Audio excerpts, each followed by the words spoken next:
Harut Marut کا قصہ۔ حضرت ادریس علیہ السلام کے زمانے میں انسان بہت بدعمل ہو گئے تھے۔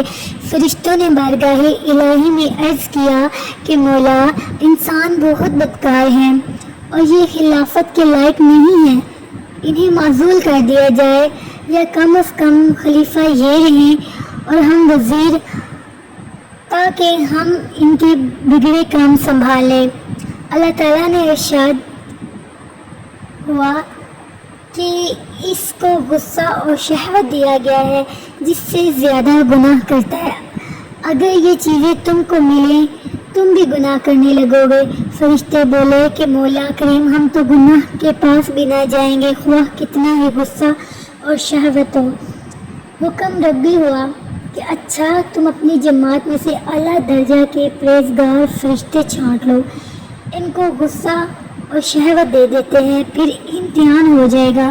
چنانچہ ہاروت اور ماروت جو بڑے ہی عبادت گزار فرشتے تھے انتخاب میں آ گئے۔ حق تعالیٰ نے ان کو چیزیں یعنی غصہ اور شہوت دے کر شہر بابل میں اتار دیا اور فرمایا کہ تم قاضی بن کر لوگوں کا فیصلہ کیا کرو اور روزانہ اسم اعظم کے ذریعے شام کو آسمان پر آ جانا، یعنی کہ آ جایا کرو۔ یہ دونوں 1 مہینے تک ایسے ہی آتے جاتے رہے۔ اتنے عرصے میں ان کے عدل و انصاف عام چرچا ہو گیا اور بہت مقدمے ان کے پاس آنے لگے۔ ایک روز ایک نہایت حسین و جمیل عورت جس کا نام زہرا تھا، یہ ملک فارس کے رہنے والی تھی، اس نے اپنے خاوند کے خلاف مقدمہ دائر کیا۔ یہ دونوں اسے دیکھتے ہی عاشق زر ہو گئے اور اس سے برے کام کی خواہش کی۔ اس نے کہا، میرا دین کچھ اور ہے اور تمہارا دین کچھ اور اختلافات ہوتے ہوئے یہ نہیں ہو سکتا۔ میرا شوہر بہت غیرت مند ہے، اگر اسے خبر لگ گئی تو مجھے قتل کر دے گا، لہٰذا پہلے تم میرا بت کو سجدہ کرو، پھر میرے شوہر کو قتل کرو، پھر میں تمہارے اور تم میرے۔ انہوں نے انکار کر دیا، وہ چلی گئی، مگر ان کے دل میں اس کے عشق کی آگ بھڑک گئی۔ آخر اس سے پیغام بھجوایا کہ ہم تیرے گھر آنا چاہتے ہیں۔ سر آنکھوں پر یہ دونوں اس کے گھر پہنچ گئے۔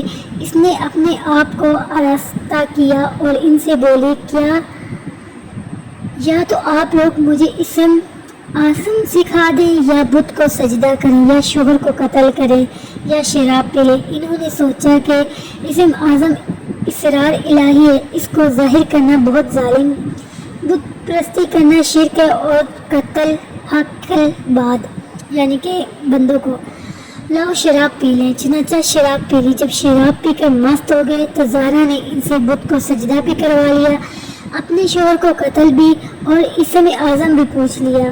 زہرا تو اسم اعظم پڑھ کر صورت بدل کر آسمان پر پہنچ گئی۔ حق تعالیٰ نے اس کی روح کو زہرا ستارے سے متصل کیا اور اس کی شکل زہرا ستارہ کی طرح ہو گئی۔ جب ان کا نشہ اترا تو یہ اسم اعظم بھول چکے تھے، اپنے کیے پر بہت شرمندہ تھے۔ حق تعالیٰ نے فرشتوں سے فرمایا کہ انسان میری تجلی سے دور رہتا ہے۔ یہ دونوں شام کو حاضر بارگاہ ہوئے تھے، پھر بھی شہوت سے مغلوب ہو گئے، یعنی کہ شہوت جو تھی اس سے مغلوب ہو کر سب کچھ کر بیٹھے۔ اگر انسان سے گناہ ہو جائے تو کیا تعجب ہے؟ تمام فرشتوں نے اپنی خطا کا اقرار کیا اور زمین والوں پر بجائے لعنت تان کرنے کے ان کے لیے دعائے مغفرت کرنے لگے۔ اور قرآن فرماتا ہے، ترجمہ، پھر یہ دونوں حضرت ادریس علیہ السلام کی بارگاہ میں حاضر ہوئے اور شفاعت کے طالب ہوئے۔ آپ نے ان کے حق میں دعائے مغفرت کی۔ بہت روزے کے بعد بہت